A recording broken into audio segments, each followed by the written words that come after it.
So now you know the basics of making drawing and all the basic draw and modify commands. So let's move on and understand some of the drawing management and annotation tools. I'll start with dimensioning because it's very important in any kind of drawing. So to dimension this drawing which we made earlier, I'm going to go to this annotation panel, and right here we have the tools for dimension. So you can use this dim tool or the dimension tool, or you can use from any of these existing tools. In this case, I'll use these tools and I'll make the very first dimension using linear. So I'll go to linear and I'll add a dimension here. Now to add the dimension, all you need to do is select the first point, second point, and a point where you want to drop the dimension, and you'll have the dimension like this. Now this dimension is far from being perfect. It is very big. Even the arrow size and everything else is big. If you want to modify it, then you can do that using annotation panel. So I'll expand the annotation panel and I'll click on this dimension style option, which looks like a dimension line with a paintbrush above it. Now I'll go to modify, and here I'll go to fit tab, and I'll change the overall scale. That's the only parameter which I'm going to change here in this case, and it's 1. So we need to decrease the size. So maybe I'll change the size to 0.25 or maybe 0.2, and OK, and close. And now the size of dimension is 0.2 times of its original value, and this looks pretty good.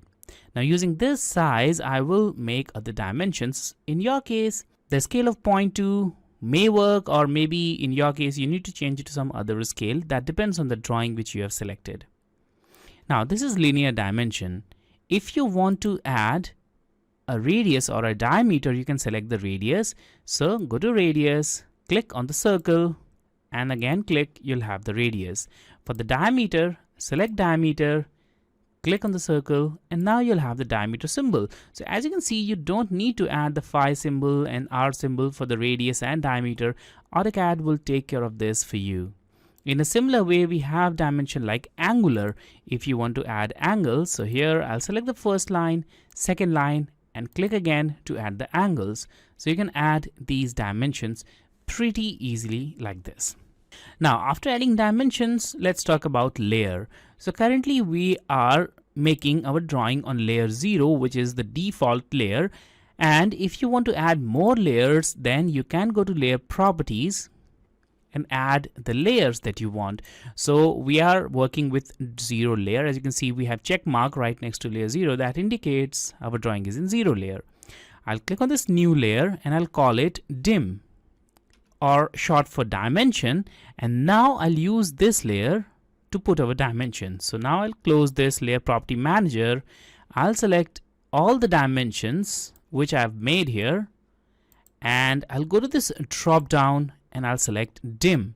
Now all our dimensions are on dim layer. So what are the advantages? Well, the first thing is you can change the properties, like you can change the color from here. So I'll go to this white box, I'll change the color of dimension to red, click on OK, and look at this. All the dimensions will change their color to red. Also, if you maybe, let's say, want to hide the dimensions, you can click on this light bulb icon and the dimensions will simply disappear, and they are still here in the drawing, but for now it's hidden. To bring it back, you can go to the drop down and activate it again.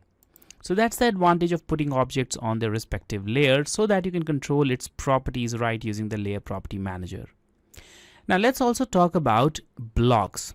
So blocks are symbols, and you can use these symbols in your drawing, and they have their own set of advantages. So I'm going to make a simple window here using the rectangle tool, and also I'll maybe use arc tool.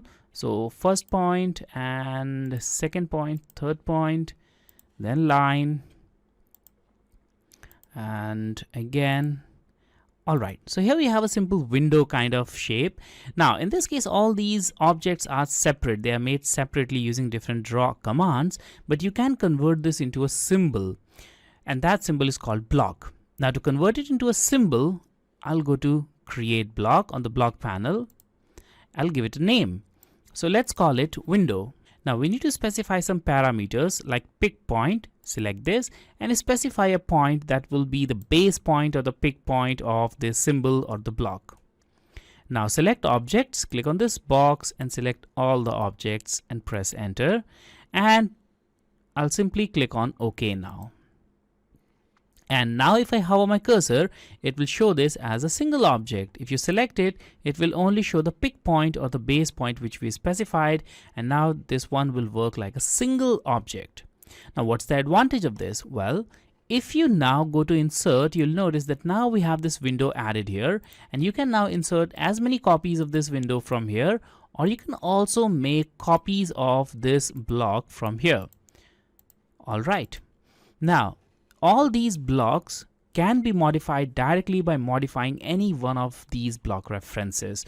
So maybe I'll just select this block, and then I'll right click and I'll select block editor. So this is the place where you can modify the blocks.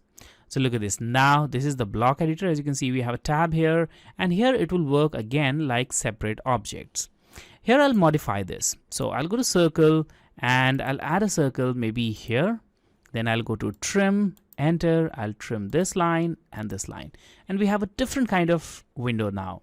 I'll go to close block editor, save the changes, and look at this. All the blocks now modified. So that's the advantage of using blocks over simple copy paste of symbols. It can modify references, all the references actually, just by modifying the actual block. So we have our drawing and we are pretty much done with the basics of AutoCAD, and now I believe you are familiar with the tool sets required for making your own set of drawings. Finally, after making any kind of drawing, you would definitely want to plot that drawing, and plotting is also pretty straightforward in AutoCAD. So let's finally learn about plotting our drawing.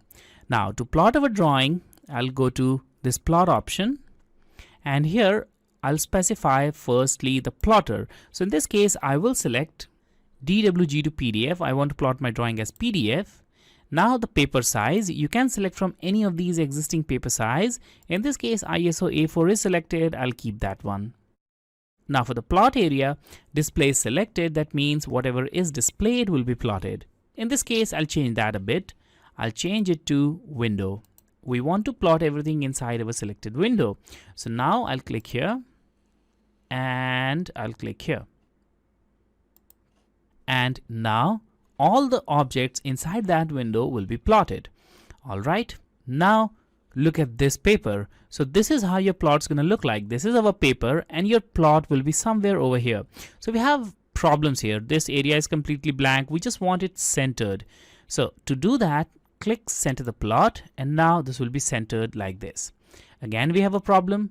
This is in portrait orientation, whereas we want it in landscape. So go to drawing orientation and select landscape. There we have it. It's now changed. All right. Now click on OK, specify the location and save it. And here is the final output in PDF format. It's pretty easy and straightforward.